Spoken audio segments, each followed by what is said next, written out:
इटावा में हुए school van हादसे में घायल हुए बच्चों का हाल जानने के लिए लोकसभा अध्यक्ष ओम बिरला बुधवार को एमबीएस अस्पताल पहुंचे। उन्होंने यहां भर्ती घायल छात्रों राखी, प्राची, रोनित और वैन चालक परवेज से मुलाकात की तथा उनकी चिकित्सा व्यवस्था का जायजा लिया। ओम बिरला ने चिकित्सकों से घायलों की स्थिति की जानकारी लेते हुए बेहतर उपचार के निर्देश दिए। उन्होंने कहा कि बच्चों के स्वस्थ होने के लिए हर संभव चिकित्सा सुविधा उपलब्ध कराई जाएगी। हादसे में घायल बच्चों के परिजनों से भी उन्होंने बातचीत कर हौसला बढ़ाया। इस दौरान कोटा जिला collector Piyush Samaria, medical college principal Sangeeta Saxena, MBS अस्पताल अधीक्षक धर्मराज मीणा सहित प्रशासनिक और चिकित्सा अधिकारी मौजूद रहे। अधिकारियों ने लोकसभा अध्यक्ष को उपचार व्यवस्था और बच्चों की स्थिति के बारे में विस्तार से जानकारी दी। अधिकारियों ने बताया कि घायलों का लगातार उपचार जारी है और डॉक्टरों की टीम उनकी स्थिति पर नजर बनाए हुए है।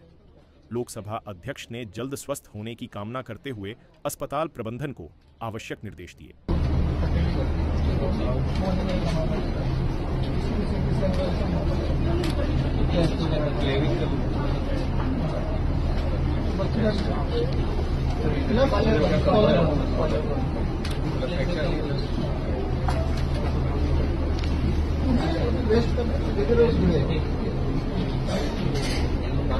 रोनित है ना?